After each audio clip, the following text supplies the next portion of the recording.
Okay, gang. This video is going to show you how we can actually add a computer to an Active Directory domain. Or sometimes we will say we will add a client to the domain. Now understand, anytime we say a workstation or client, that's actually a computer of some type. If we add users to the domain, that's people or a person. So what we have on the screen right now is we have one machine that is my present client. It's annotated at the top here as D client version 1, and it's presently running Windows 10. If you notice, the username on the screen that appears for my login is TechDude. Now that is a local login for an administrator of this computer.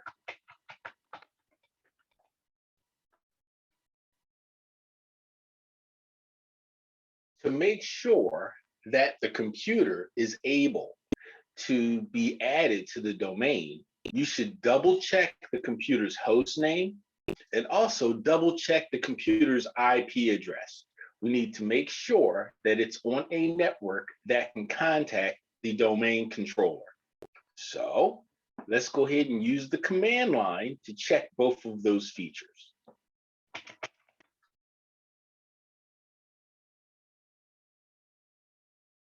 I'll make this larger so I can see it easier.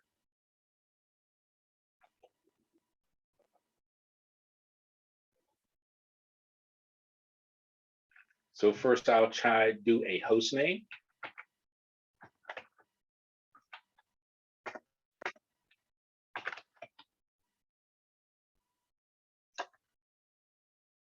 Okay, so PC20 is the host name. Once I add it to the domain, that's what I need to be looking for on the domain controller.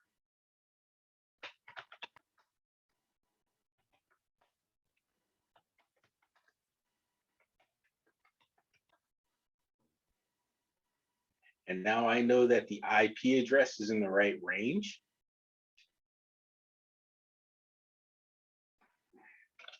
And I should be double sure that this computer will be able to use that domain controller also as this DNS server. So let's check those settings as well.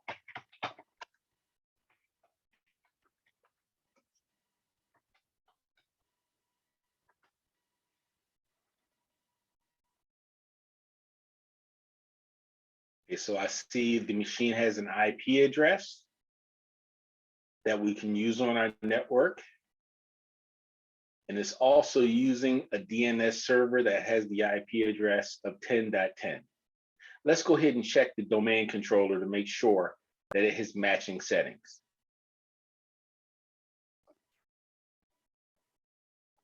And here's my domain controller. So let's go ahead and log in on the domain controller, which is in charge of the domain called Cool.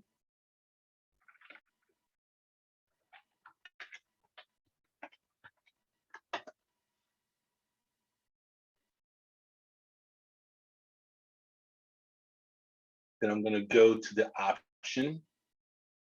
Well, let me check the IP address first.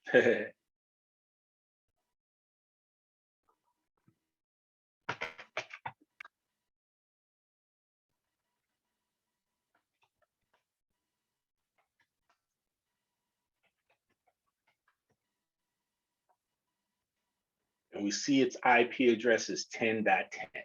So that's great. Now let's go ahead and look at some of the control features concerning Active Directory.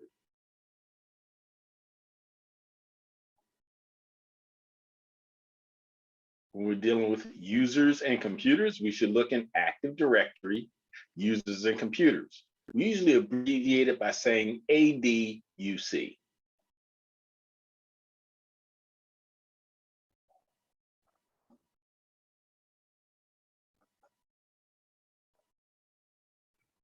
This virtual server is running a little bit of RAM, so it takes a little bit of time for stuff to load.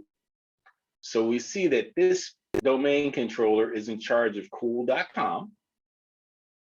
It doesn't have any computers that are presently part of the network. other than the domain controller itself, which is called SD1. Now, since it's a computer that is a domain controller, it will not appear in computers. When we are done, we should see an icon representing PC20 inside of this snap-in. When we did the ipconfig all on the workstation, you'll notice its host name stops at PC20. In addition to that, it doesn't have a DNS suffix. Once we're finished, it should also say cool.com here. Now, before we try to add this computer to the domain controller, we should make sure that this computer can be seen by the domain controller. To do that, it's usually easiest to do it with the IP address.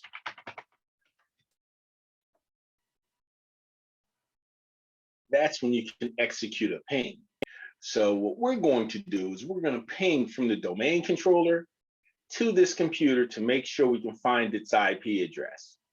Just to make life easier, I'm going to turn off the firewalls on this machine first. So to do that, we would go inside of the sub controls in the network and sharing center. We'll go down here to Windows Firewall, and we'll just temporarily turn all of the firewall features off. In real life, if you see these reds on your computer, it's bad. These means that your firewalls and all the protections are off. But while we're adding this computer to the domain, we can keep them off temporarily. Now on the domain controller, I'm going to ping this IP address.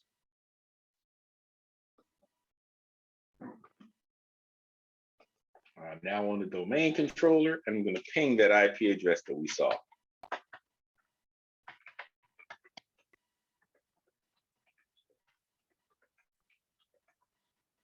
As soon as I learn how to put periods between stuff.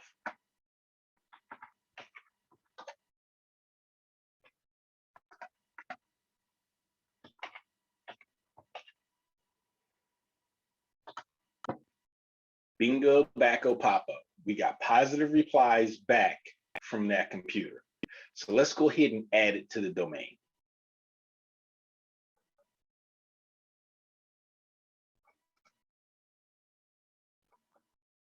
We need to get into the properties of the computer to add it to the domain.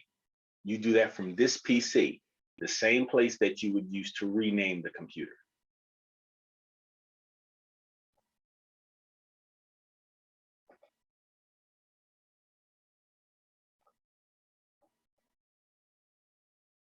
We'll go to change settings.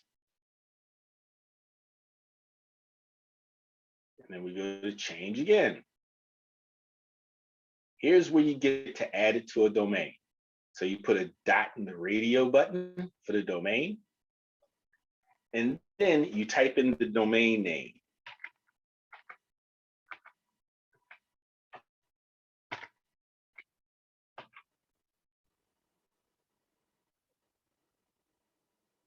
Now it's asking you for the administrator's username and the administrator's password on the domain controller. In this case, I kept the standard administrator and the password on the domain controller, not the password on the Windows 10 client.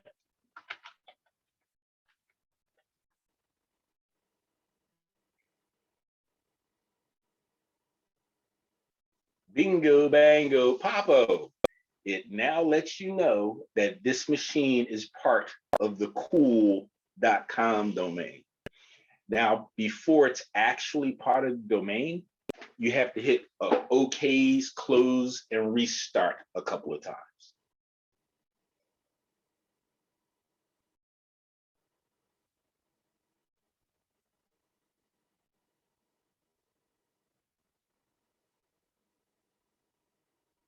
Now I'm going to go back to the domain controller and see what it looks like while that thing's restarting. Now remember, once a machine becomes part of the domain, an icon representing that computer will display in Active Directory users and computers. Now, the first thing someone will say is, I don't see it. Well, remember, we just had this open before. All we have to do is reopen it or hit the refresh tool. Bingo, bango, popo. That lets you know that this machine is now part of this domain. Let's see what it looks like on the Windows 10 client.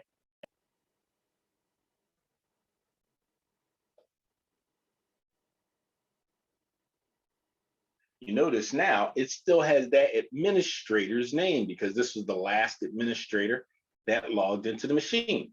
Let's go ahead and click Other User.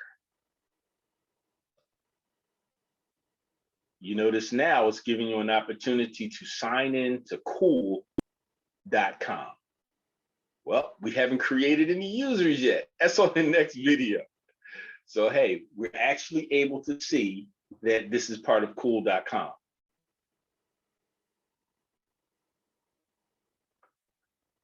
So in the next video, I will show you how to add users.